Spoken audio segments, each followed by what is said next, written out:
Hebreos capítulo 7. No sé cuántos saben de qué vamos a hablar hoy. Cuando yo estaba sentado aquí con el pastor Marcos, yo le dije, ¿tú me puedes ayudar con algo? Y me dijo, sí, ¿qué fue? ¿Quién fue Melquisedec? La verdad es que Melquisedec es un personaje bien enigmático.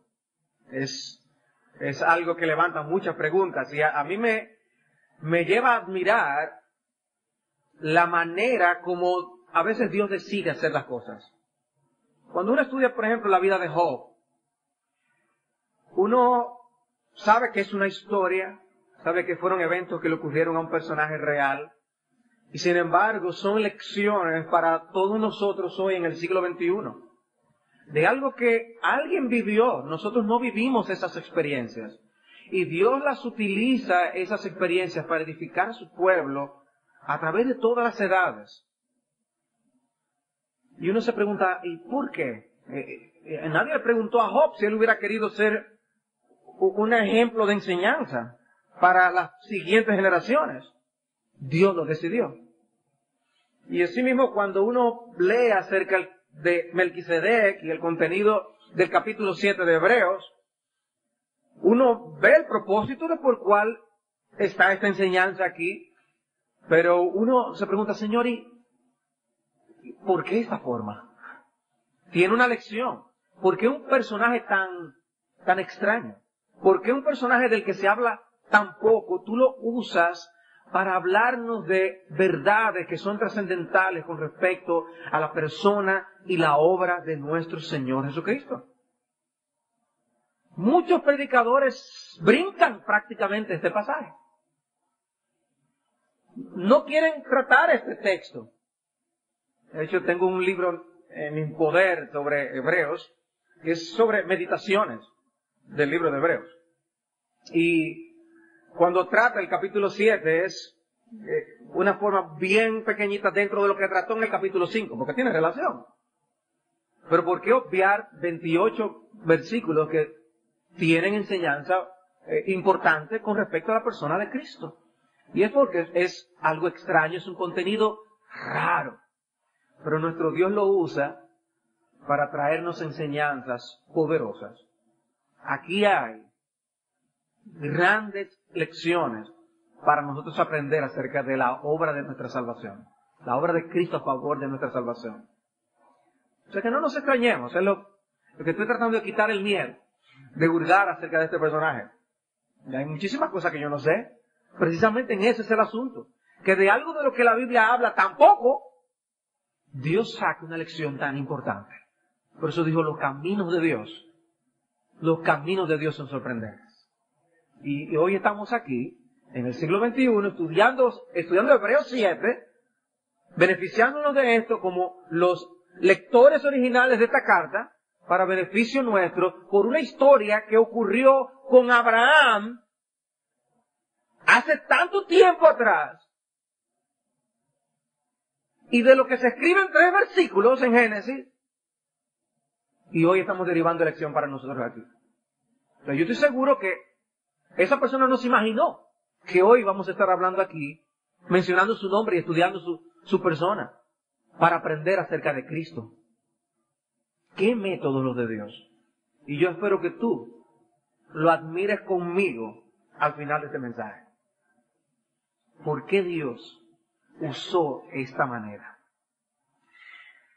Siendo la Biblia, hermanos, un libro preeminentemente judío, nos topamos constantemente con elementos que son extraños y foráneos a nuestra cultura. Y nosotros no estamos acostumbrados a cosas que los lectores originales de muchas porciones de las Escrituras sí estaban acostumbrados. Por ejemplo, la cantidad de sacrificios que se llevaban a cabo para perdón o expiación de sus pecados. Nuestros héroes nacionales también son muy diferentes a los héroes que ellos tuvieron. Nuestras viviendas son diferentes, nuestras costumbres alimenticias son diferentes. No vivimos en esa época. ¿Y qué debemos nosotros hacer cuando nos topamos con literatura bíblica que muestra una gran distancia cultural, temporal y geográfica? ¿Qué debemos nosotros hacer? ¿Echamos estas historias a un lado? ¿Las desechamos como algo inútil? De ninguna manera, porque toda la Escritura es inspirada por Dios y útil, dice Pablo en 2 Timoteo 3:16. Tenemos la responsabilidad de escudriñar y estudiar el contexto geográfico, histórico y cultural de todas estas historias con el fin de empaparnos y extraer las lecciones que a nosotros nos toca hoy. Eso es vital en el tema de la interpretación de las Sagradas Escrituras. Y eso es vital, no para los pastores y predicadores, eso es vital para todo lector de las Escrituras. Debemos ser estudiosos de la palabra de Dios y tratar de conocer algo de esa distancia cultural que hay entre aquella generación y la nuestra. Y por eso para nosotros escuchar el nombre Melquisedec puede ser algo completamente novedoso. Comenzando por, ¿qué nombre? Melquisedec. Uno se lo imagina de niño llamándole así y choca, impacta. No es un personaje de nuestra historia, pero sí era un personaje de la historia judía. Antes de llegar al capítulo 7, el autor ya ha mencionado a este personaje 3 veces.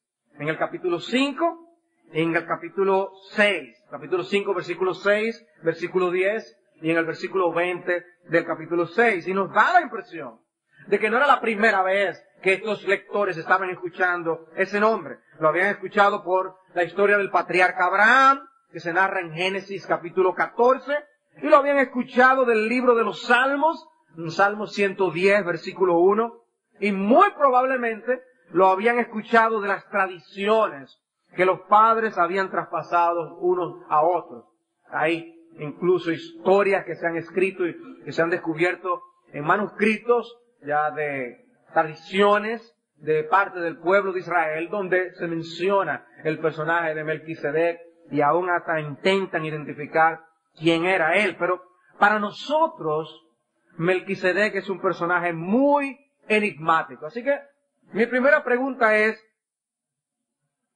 ¿quién fue Melquisedec?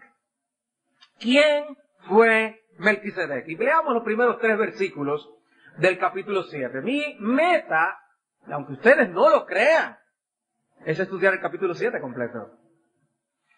Esa es mi meta. Yo sé que ustedes tienen incredulidad, pero lo vamos a hacer. Vamos a ver. Los primeros 3 versículos dicen, porque este Melquisedec, rey de Salem, sacerdote del Dios Altísimo, que salió a recibir a Abraham, que volvía de la derrota de los reyes, y le bendijo, a quien asimismo dio a Abraham los diezmos de todo, cuyo nombre significa primeramente rey de justicia, y también rey de Salem, esto es, rey de paz, sin padre, sin madre, sin genealogía, que ni tiene principio de días ni fin de vida, sino hecho semejante al Hijo de Dios, permanece sacerdote para siempre. Estos 3 versículos contienen muchos detalles acerca de este personaje tan enigmático, Melquisedec. Aquí se habla más que en cualquier otro lugar de las Escrituras acerca de este personaje, más aún de lo que se habla en el Antiguo Testamento. Y yo veo 7 cosas que yo les puedo enumerar que se mencionan acerca de él, tratando de identificar algo de su identidad. 1, Melquisedec era el rey de Salem. Era un rey. Y una de las razones por la que yo me inclino por la postura de que Melquisedec era un hombre real es la mención de la ciudad de la cual él era el rey. Algunos la relacionan con la que luego sería Jerusalén, pero eso es algo que no se puede confirmar más allá de toda duda. Pero es muy posible que esté haciendo referencia a lo que luego fue Jerusalén. El hecho es que no creo que sea un recurso figurativo que se diga que él fue rey de Salem. Y su mención en Génesis 14, que es un contexto puramente histórico, como veremos en un instante, creo que corrobora el hecho de que Salem era una ciudad real y que él era un rey real. De manera que yo creo que él era un personaje histórico. En el Salmo 76, versículo 2, menciona a Salem. Dice, en Salem está su tabernáculo y su habitación en Sión. O sea, que no era una palabra del todo desconocida para usarla para a la ciudad de Jerusalén. En segundo lugar, no solo era rey, Melquisedec era sacerdote del Dios Altísimo. Sacerdote. Y esto sí que lo hace interesante.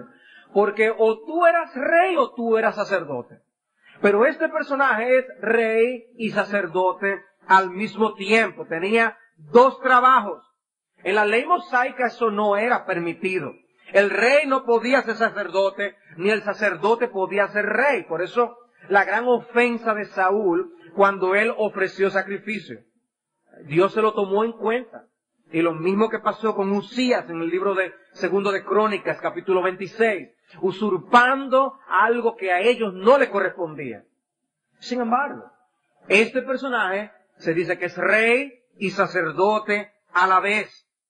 Y lo interesante es que el Antiguo Testamento, cuando profetiza acerca del Mesías venidero, dice que va a ser rey y sacerdote también. Interesante. O sea, el Mesías estaba profetizado que iba a usar ambos oficios, ejercer ambos oficios. Iba a ser un rey, iba a ser un sacerdote. Entonces es rey, es sacerdote. En tercer lugar, aprendemos que Melquisedec recibió a Abraham luego de su victoria en Génesis 14.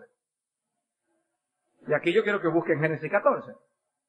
Melquisedec, solo como dije, se menciona 2 veces en el Antiguo Testamento. En los Salmos y aquí en Génesis 14. Y ustedes recordarán que Lot, el sobrino de Abraham, había escogido vivir en Sodoma. Una coalición de reyes de aquel lugar vino, invadió Sodoma y Gomorra y se llevaron a Lot como uno de los cautivos.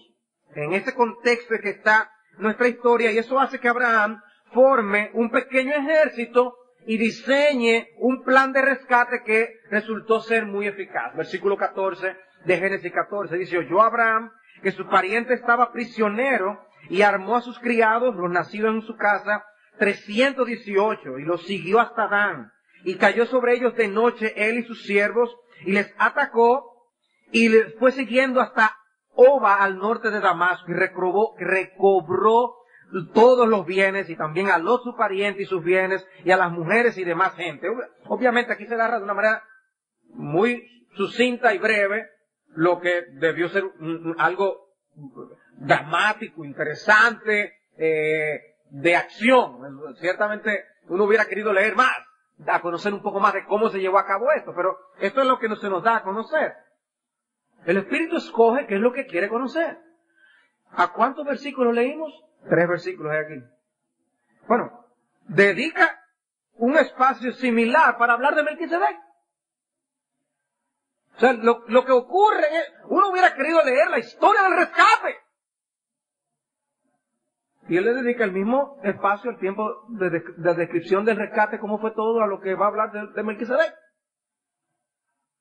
Realmente tiene un interés detrás de la mención de Melquisedec. Quizás tú hubieras preferido ver la acción detrás del rescate. Dios escoge hablar de la recepción que Melquisedec hace con Abraham. Eso es interesante. Pero este rescate a mí me recuerda la película de Rescate en Entebbe. La verdad es que es una película que narra una historia verídica que ocurrió en el 76 cuando un avión de Air France fue secuestrado por los que pertenecían al Frente Popular de la Liberación de Palestina. Y ellos piden permiso para aterrizar en Uganda, y Idi Amin le da permiso para estar allí antes de ellos tratar de partir para otro lugar. Y los israelíes preparan una plan de rescate con aviones Hércules que iban a ir volando sin ser detectados y llegar a aquel lugar de noche para rescatar a todos aquellos. Desde 113 personas rescataron 110. Y aquello fue algo noticioso, sencillamente algo espectacular. Y el pueblo de Israel menciona esto después como algo de gran algarabía, y ciertamente lo es. Y parece que es un espíritu que hay detrás de los israelíes, y lo aprendieron de Abraham. Desde esa historia, esta película de Rescate en Entebbe es emocionante. Yo creo que algo así se puede escribir con la historia de Abraham y el rescate de Lot. Debió ser algo espectacular. Y así regresa, así como se celebró esta victoria, este rescate por los israelíes, regresa Abraham. Él es recibido por el rey de Sodoma. Leen en el versículo 17. Dice, cuando volvía de la derrota de Kedorlaomer y de los reyes que con él estaban, salió el rey de Sodoma a recibirlo al valle de Sabe, que es el valle del rey. O sea que vino una recepción por lo que ocurrió. Entonces Melquisedec, rey de Salem y sacerdote del Dios Altísimo, sacó pan y vino y le bendijo diciendo, bendito sea Abraham del Dios Altísimo, creador de los cielos y de la tierra. Bendito sea el Dios Altísimo que entregó tus enemigos en tu mano y le dio a Abraham los diezmos de todo. Y ya. Ahí ya se acabó. Esa es la información que tenemos de Melquisedec. Yo quiero más. Si tú estás deseando eso, yo también. Y yo creo que estas son de las cosas que vamos a preguntar cuando lleguemos a la presencia del Dios en el cielo. ¿Por qué tú levantaste este personaje histórico en aquella época de Abraham, cuya mención solamente es esto es lo único que se dice acerca de él, y ahora tú lo usaste para enseñarnos acerca de tu Hijo Jesucristo y su misión como sumo sacerdote? Explícame eso. Para mí eso es impresionante. ¿Por qué usar este evento para ilustrar la obra de Cristo? Para mí eso es impresionante. Algo más, 4. Melquisedec bendijo a Abraham, dice el texto. Melquisedec bendijo a Abraham. Más adelante el autor va a ampliar este detalle. Aquí sencillamente vemos el hecho de que este personaje histórico bendice o pronuncia una bendición sobre Abraham. El argumento posterior será, entonces parece que es alguien que tiene la autoridad delante de Dios de bendecir al patriarca Abraham. 5. Melquisedec recibió los diezmos de manos de Abraham. O sea, Abraham, del botín de este ataque, él trae y da los diezmos de todo a Melquisedec. ¿Por qué? Habían leyes escritas acerca de eso, que si lo hubiera, no lo conocemos.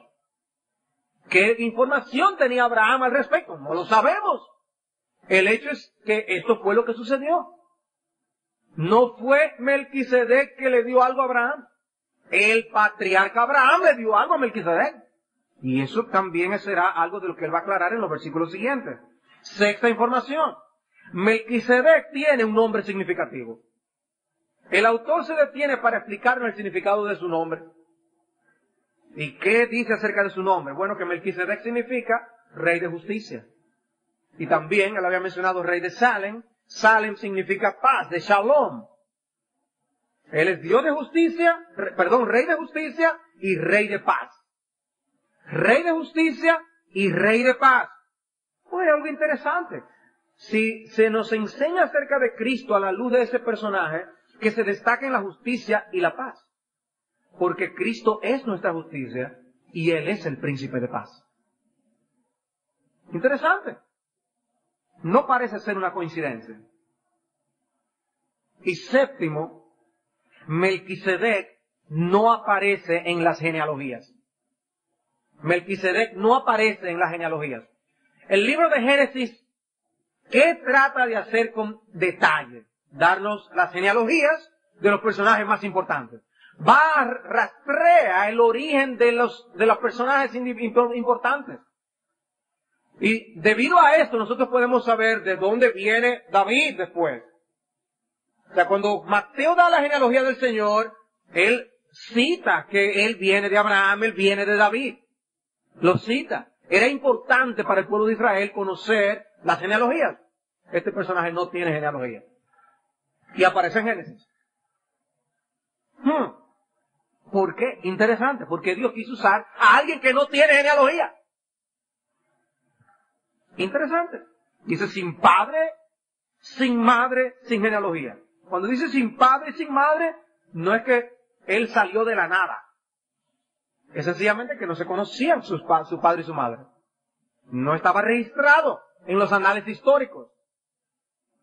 Por lo tanto, no se sabe. Dice que ni tiene principio de día ni fin de vida, no porque no tuvo comienzo ni no tuvo un fin, sino porque no tiene una genealogía que dijera que nació en tal año y murió en tal año.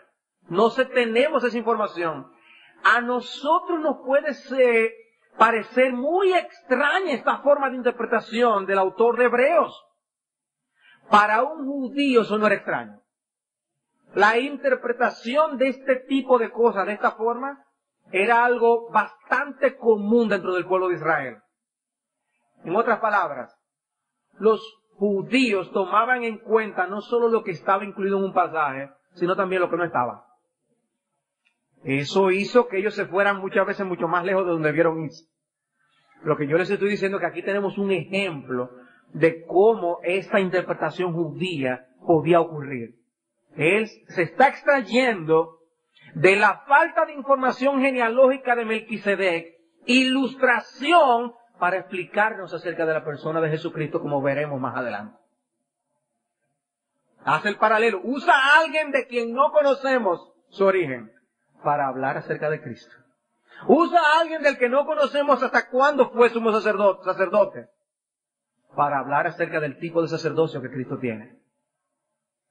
Eso es lo que está haciendo el autor. Bien. Dice el texto, hecho semejante al Hijo de Dios y permanece sacerdote para siempre. Hecho semejante. Tomo esa frase para aclarar que no era exactamente el Hijo de Dios, sino que era alguien que era semejante al Hijo de Dios.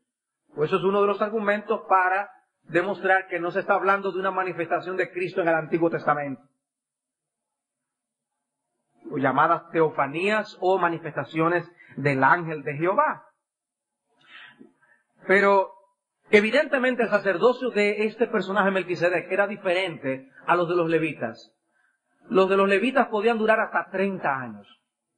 Lo de Melquisedec dice, parece que no tenía fin. Y de eso va a utilizarlo para hablarnos del sacerdocio de Cristo. Algo, para mí, espectacular al final del capítulo. Pero el sacerdocio levítico también era por descendencia. Ok, ¿de quién tú eres hijo? De fulano. ¿Y fulano? De fulano. Ah, sí, tú puedes ser sacerdote. En el caso de Melquisedec no era así. Dios lo designó sacerdote. Era sacerdote del Dios Altísimo. Dios lo hizo. Designado. Cristo no vino de los levitas. Él vino de la tribu de Judá. Y sin embargo es el sumo sacerdote. El gran sumo sacerdote. ¿Por qué? Porque lo que va a demostrar es de un orden sacerdotal completamente diferente. Entonces, está claro, amados hermanos. ¿Quién era Melquisedec? No sé. O sea, ¿a ciencia cierta? Yo no sé. Tenemos algo de información que nos ayuda a conocer algo del sacerdocio de Cristo. Por eso es que los que han estudiado a Melquisedec tienen concepciones divididas. Yo di mi postura, lo que yo creo. Pero la verdad es que yo no soy muy dogmático al respecto. No quiero ser muy dogmático, porque no es la esencia de la enseñanza. Por eso algunos están convencidos de que se trata de una manifestación de Cristo en el Antiguo Testamento, una teofanía. Otros creen que fue un ángel, llegando algunos a identificarlos con el arcángel Miguel. Una secta gnóstica decía que era el Espíritu Santo. Lutero llegó a decir que era Sem, a lo que Calvino dijo, ¿y por qué no decía Sem en vez de Melquisedec? En autores actuales, Sproul, R.C. Sproul, él dice, bueno, parece ser una manifestación de Cristo, pero también puede ser un hombre. Parece que no pone su mano en el fuego por una opinión u otra. El hecho es, las opiniones están divididas y personalmente me inclino por el hecho de que fue un personaje histórico que sirve de ilustración o tipo de lo que el Mesías vendría a ser. Pero no deja de ser una postura que tiene retos. O sea, yo aún digo esto por cosas que el pasaje dice, tiene sus retos, que uno tiene que tratar de buscar explicación, pero que no es lo más importante del pasaje. Aunque pueda haber ambigüedad en cuanto a su identidad precisa, yo creo que se nos da toda la información que necesitamos para derivar la enseñanza del pasaje. Y este es mi punto. Aunque lo que se dice en los primeros 3 versículos es importante, lo más importante es el argumento que ahora el autor va a seguir hablando a partir del versículo 4, donde esto es el eslabón que nos va a ayudar a ver el mensaje central del capítulo. Pero yo tenía que decirles algo de Melquisedec, porque yo no podía decir, hermano, olviden los primeros 3 versículos, ¿verdad que no? No podía hacer eso. Versículo 4. Quiero que ustedes observen el versículo 4. Dice, considerad pues cuán grande era este, a quien aún Abraham el patriarca dio diezmos del botín. ¿Qué quiere el autor de Hebreos que tú observes? Que él era grande. No sabemos bien quién él es. Ahora, una cosa sí podemos estar seguros. Él era grande. No era cualquier personaje. Porque aún Abraham le dio diezmo de todo a él. O sea, para nosotros es un personaje desconocido. Pero el Espíritu Santo revela algo de la dignidad y de la grandeza de este personaje. Para los judíos, Abraham era grande, Moisés era grande, David era grande, entre otros. Sin embargo, el argumento aquí busca demostrar que Melquisedec era más grande. Más grande que Abraham. Ese es el argumento que está usando. Y aprendemos de aquí, hermanos, que Dios no somete su estándar de grandeza a la percepción que los hombres tengan de grandeza. Para Dios, si nosotros escribimos la historia, posiblemente nosotros lo escribimos de otra forma. Y ponemos a Abraham de grande. Que se la luzca a Abraham. Pero Dios quiso destacar a este personaje. Y ahora que el Espíritu Santo nos dice aquí que el grande era Melquisedec. Interesante. Este desconocido era más grande que los héroes judíos. Y para ellos debió ser impactante oír esto. Leer esta porción debió ser impactante. Melquisedec era entonces más grande que Abraham. Versículo 5. Ciertamente, los que de entre los hijos de Leví reciben el sacerdocio, tienen mandamiento de tomar del pueblo los diezmos según la ley. Es decir, de sus hermanos. Aunque estos también hayan salido de los lomos de Abraham. Pero aquel cuya genealogía no es contada de entre ellos, tomó de Abraham los diezmos y bendijo al que tenía las promesas. Y sin discusión alguna, el menor es bendecido por el mayor. Y aquí ciertamente reciben los diezmos hombres mortales, pero allí uno de quien da testimonio de que se vive, de quien se da testimonio de que vive. Por eso algunos dicen, esto parece ser una referencia a Cristo. Se da testimonio que vive. Bueno, como yo les decía, se utiliza la vida de alguien de quien no se registró ni siquiera su muerte para hacerlo que sirva de ilustración de la vida inmortal de nuestro Señor Jesucristo y su sacerdocio eterno. Que es lo que yo creo que este pasaje está haciendo. Pero imagínense lo chocante que debió ser para un judío escuchar que su gran héroe Abraham estaba reconociendo la grandeza de Melquisedec y dándole los diezmos a él.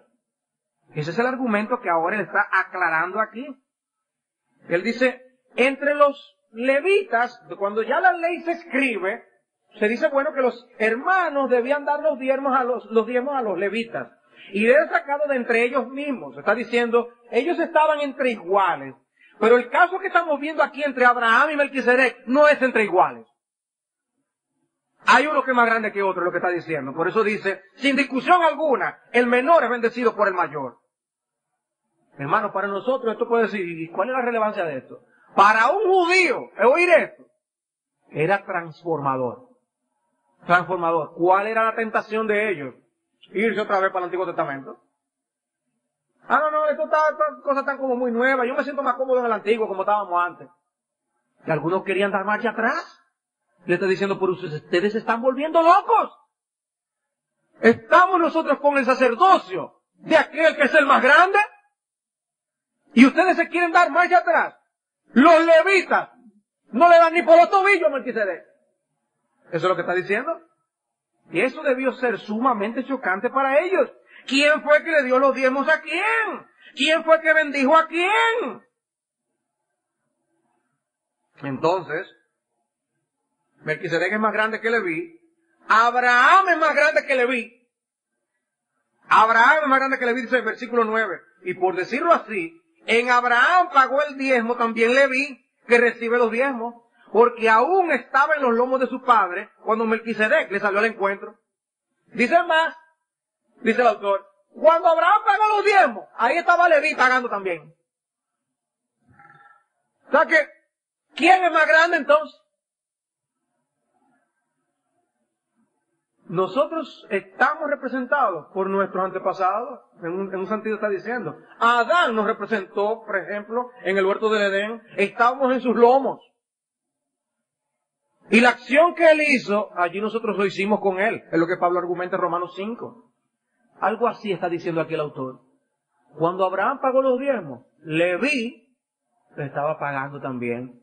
Oye, ¿quién es más grande entonces? ¿Melquisedec o Leví?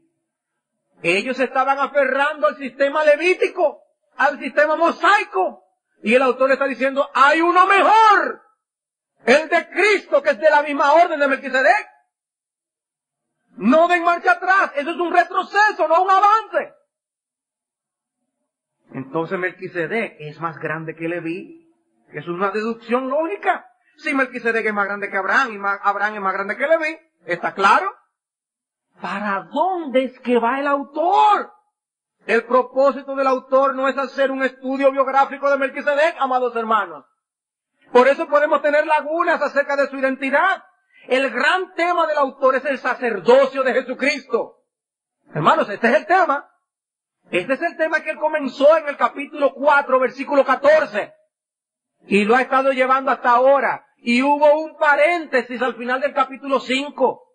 Él mencionó a Melquisedec en 5:10 y luego les dijo, pues yo quisiera hablar de esto, pero le aclaró algunas cosas, habló de la apostasía y retoma su tema en 6:20 y habla del sacerdote que traspasó los cielos, que estudiábamos la semana pasada, y puso el ancla del alma allí en el lugar santísimo. Porque ese es según el orden de Melquisedec. Hablando de Melquisedec, ¿quién fue Melquisedec? Y ahí entra en el capítulo 7. Ese es su tema. El tema es el sacerdocio de Cristo. ¿Qué tema tan importante? ¿Por qué regresar al judaísmo? ¿Por qué dar marcha atrás? Y él ahora continúa su argumento. ¿Ustedes recuerdan lo que estudiamos cuando vimos el capítulo 4? Por tanto, teniendo un gran sumo sacerdote que traspasó los cielos, Jesús, el Hijo de Dios, retengamos nuestra profesión. Retengamos nuestra profesión. No den marcha atrás. Retén tu profesión de fe en Cristo. No vuelvas al sistema levítico. Este es mejor. ¿Ven el argumento? Si tú tienes un gran sacerdote así, no hay para qué buscar ni mirar para ningún otro lado, lo que está diciendo. Tenemos a Jesucristo. Tenemos al mejor. Tenemos al más grande. Hermano, tú y yo tenemos al héroe, al capitán, al sacerdote, al rey más grande que se pueda imaginar. ¿Para dónde más tenemos que ir a buscar qué? Eso es lo que está diciendo el autor. No miremos para ningún otro lado, que tenemos a Cristo. Por eso, poned los ojos en Jesús. Poned los ojos en Jesús. El antiguo sistema tenía que cesar debido a la ineficacia. Y hubo un cambio de ley, un cambio de sacerdocio, un cambio de sacerdote. Lee conmigo a partir del versículo 11. Voy a leer una porción un poco más larga. Dice, si pues la perfección fuera por el sacerdocio levítico, en otras palabras, si nosotros lográramos aceptación delante de Dios a través del sistema levítico, dice, ¿qué necesidad habría aún de que se levantase otro sacerdote? Si se levantó otro sacerdote, es porque ese sistema no lo lograba. Ese es el argumento. Vuelvo y leo. Si pues la perfección fuera por el sacerdocio levítico, porque bajo él recibió el pueblo la ley, ¿qué necesidad habría aún de que se levantase otro sacerdote según el orden de Melquisedec y que no fuese llamado según el orden de Aarón? Porque cambiado el sacerdocio, necesario es que haya también cambio de ley. Cambio de ley en cuanto a la ley que legisla el sacerdocio. O Eso es lo que está refiriendo. No es diciendo que ahora la ley de Dios, los 10 mandamientos, hubo que cambiarlos. No es referencia a la ley moral de Dios. Está haciendo referencia a la ley ceremonial. Dice, cambiado el sacerdocio, es necesario que haya también cambio de ley, y aquel de quien se dice esto es de otra tribu, de la cual nadie sirvió al altar, de Judá.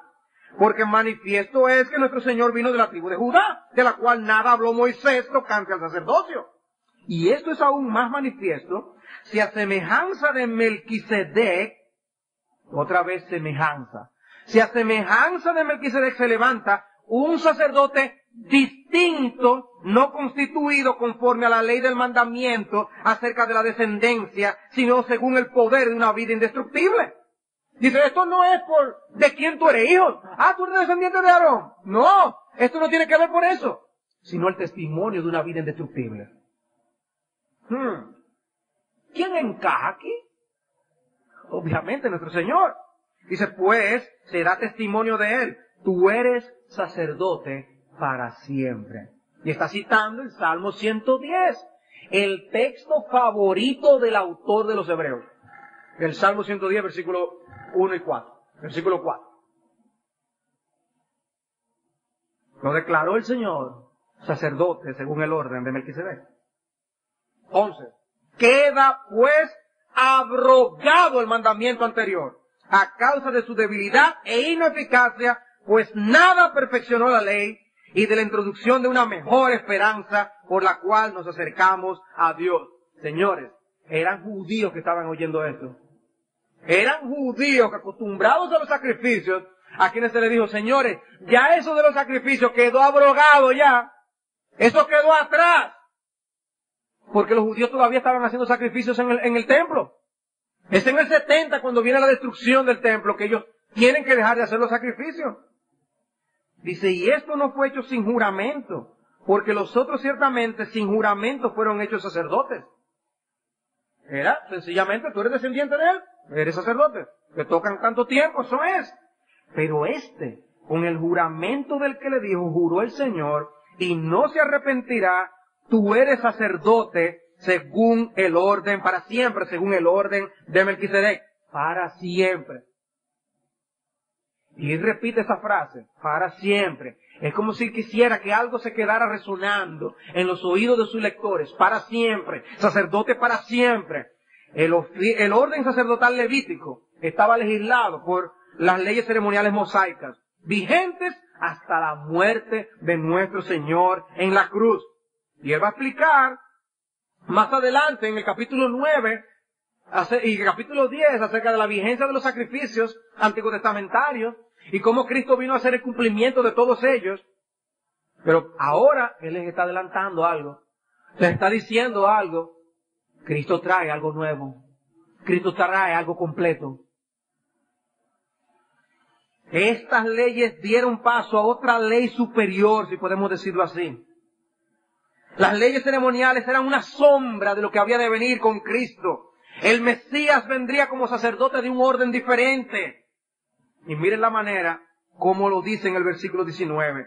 Con Jesús tenemos la introducción de una mejor esperanza por la cual nos acercamos a Dios. ¿Qué fue lo que se resolvió con la muerte de Jesucristo en la cruz? El que podemos acercarnos a Dios.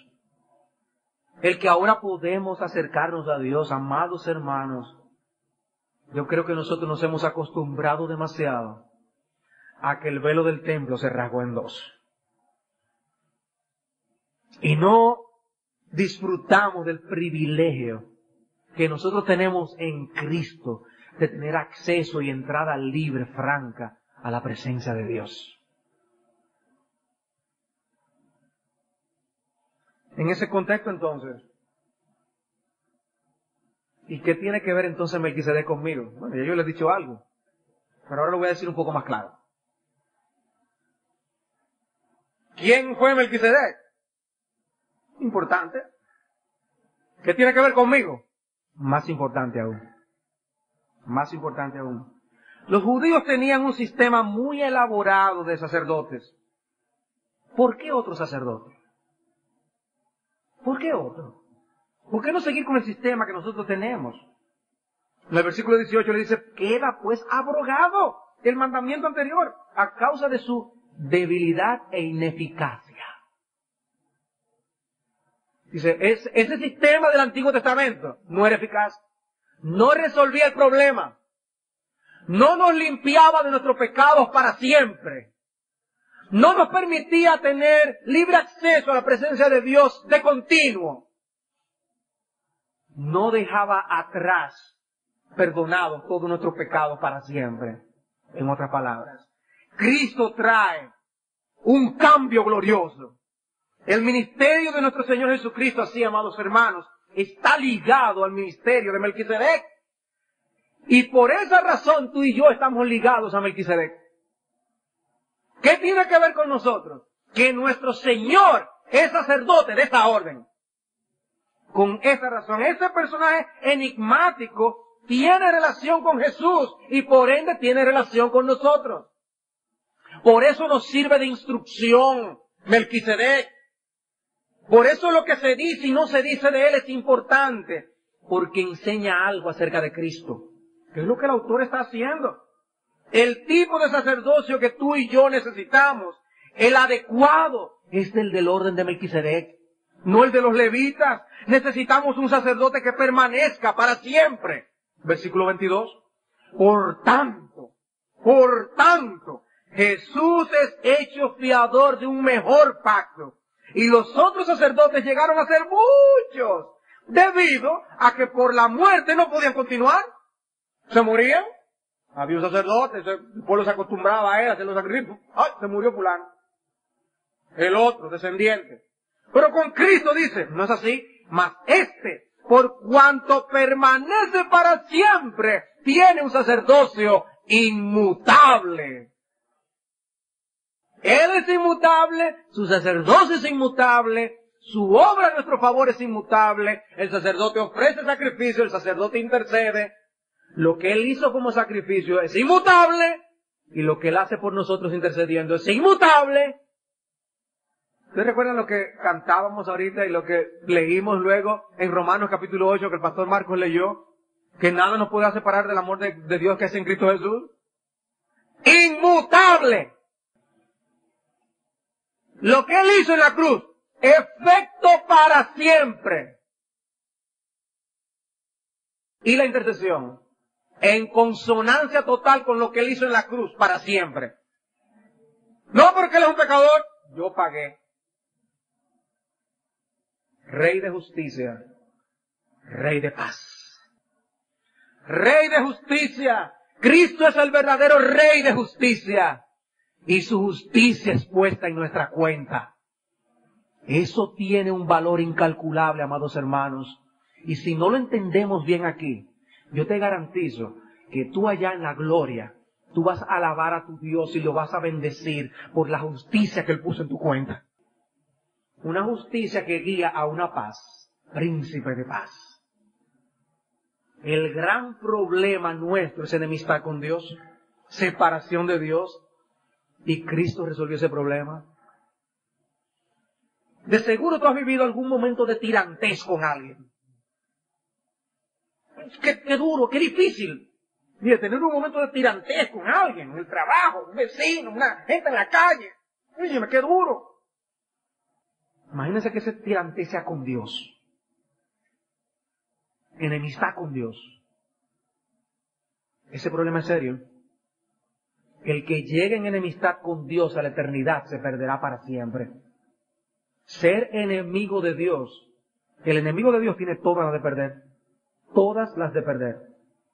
Y Cristo resolvió ese problema. El príncipe de paz vino en una misión para hacer las paces con entre Dios y nosotros, para siempre. Una misión eficaz. Él está allí sentado a la diestra de la majestad de las alturas, garantizando que la eficacia de lo que Él hizo en la cruz se va a cumplir por toda la eternidad. Él resucitó y vive para siempre para interceder por nosotros. No regresen al sistema antiguo, les dice. No sigan ofreciendo sacrificios inútiles que no pueden limpiar el pecado. Descansen única y completamente en la sangre del Cordero sin mancha y sin contaminación. El Hijo de Dios, Él hizo el sacrificio perfecto, se entregó a sí mismo y con ese sacrificio, esa expiación, no por el 50% de nuestros pecados, ni el 99% porque nos hubiéramos perdido, por todos nuestros pecados. Eficaz totalmente. Un sacrificio hecho una vez y para siempre. Argumento que volverá a citar más adelante en la epístola. Hermanos, Jesucristo es el mejor sacerdote que pueda haber jamás. Y es el tuyo y el mío. ¡Qué bendición! Su ministerio no termina nunca. Versículo 25. Por lo cual puede también salvar perpetuamente a los que por Él se acercan a Dios. Fíjense que por Él es que nos acercamos a Dios. Él puede salvar ¿cuánto? Unos añitos. ¿Tiene fecha de vencimiento esto? No. Puede salvar perpetuamente a los que por Él, es por Cristo que tiene que acercarte a Dios. No busques a Dios por otra manera, no busques un atajo o un desvío. Tiene que ser por Cristo. Cree en el Señor Jesucristo y serás salvo. No hay atajos. A los que por Él se acercan a Dios, viviendo siempre para interceder por ellos. Porque tal sumo sacerdote, ese sumo sacerdote, nos convenía, santo, inocente, sin mancha, apartado de los pecadores y más sublime que los cielos, que no tiene necesidad cada día, como aquellos sumos sacerdotes, de ofrecer primero sacrificios por sus propios pecados y luego por los del pueblo, porque esto lo hizo una vez para siempre, ofreciéndose a sí mismo, porque la ley constituye sumos sacerdotes a débiles hombres, pero la palabra del juramento, posterior a la ley, al Hijo, hecho perfecto para siempre. Un juramento, dice, posterior a la ley, de que es en mi Hijo, en Él yo tengo complacencia, en Él se van a salvar el que se salve.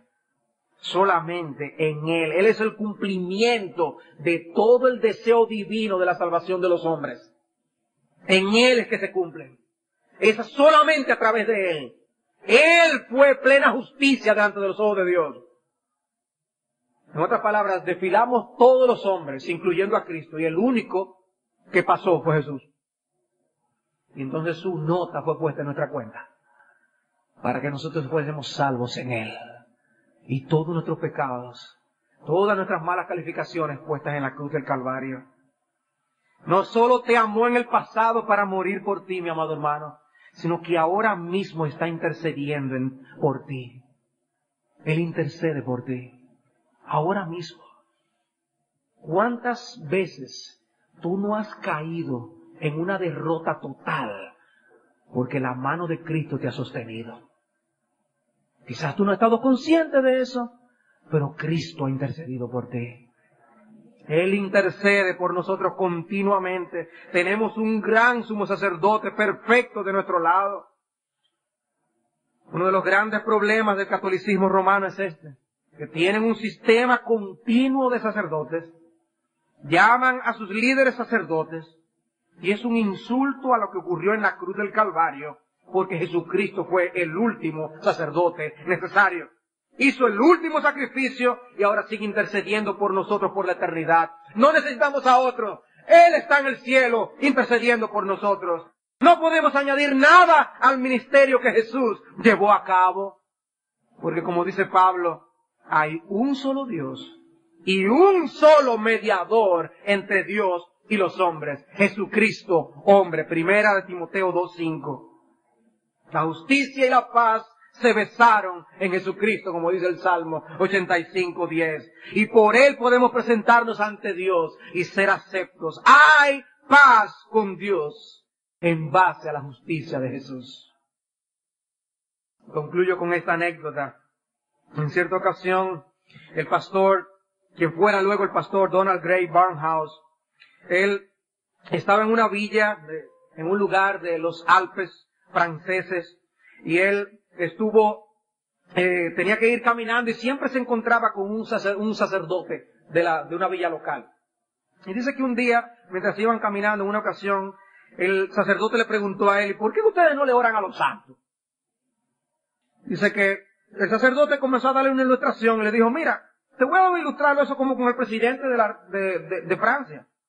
Uno puede ir al ministro de Agricultura o al Departamento de Interior o a alguno de los miembros del gabinete y quizás uno pueda encontrar una puerta abierta para poder entrar a la oficina del presidente. Y de esa manera quizás tú lo pudieras ver. El sacerdote dice que se sonrió como de una manera triunfante porque dio un argumento mortal. Sin embargo, Barnhouse le dijo, ¿y qué te pareciera esto? Que el personaje tal, que el nombre del presidente, esté allí, él sea el presidente de la República, viviendo en el Palacio de los Elíseos y que es el equivalente de la Casa Blanca. Y entonces, yo fuera el hijo de él. Y yo entonces me desayuno con él y cuando él se levanta de la mesa yo le doy un beso antes de que se vaya al trabajo. Entonces yo vengo, le doy un beso a mi papá, bye bye, y luego entonces voy y me dirijo al Ministerio de Interior y le pregunto a la cuarta secretaria del segundo asistente si fuera posible para mí ver al ministro de Interior. Y si yo tengo éxito, entonces quizás me den una entrevista con mi papá. Dice, no, yo soy hijo, yo me veo con él todos los días, no tengo que hacer eso. Hermanos, después de lo que Cristo hizo, ¿qué te impide que tú y yo estemos más frecuentes de rodillas en su presencia?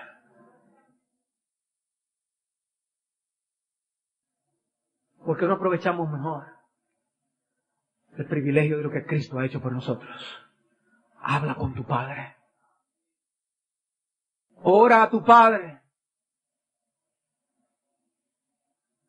Porque si estuviera prohibido, quizás tuvieras un enorme deseo de poder orar a Dios. Pero ya Cristo lo logró. Busquemos más el rostro de Dios. Aprovechemos la libertad que tenemos de entrar a su presencia. Oh, qué gran sacerdote es Jesús. Oh, qué gran Salvador es el nuestro. Oh, cómo derribó lo que nos separaba de Dios. ¡Qué bendición! ¡Qué bendición! Vamos a bendecir el nombre de Dios. Vamos a ver. Padre, te damos gracias por la obra de Cristo. Te damos gracias por lo que hizo en la cruz. Te damos gracias por amarnos desde antes de la fundación del mundo. Pero te damos gracias por lo que Él continúa haciendo a nuestro favor. Oh, qué bueno que podemos decir que Él no fue nuestro sacerdote. Él es nuestro sumo sacerdote. Y te alabamos, Señor. Te bendecimos por tu inmensa bondad. ¿Quién como tú? ¡Qué plan de redención tan maravilloso! Alabado sea tu nombre, ahora y por toda la eternidad. Amén.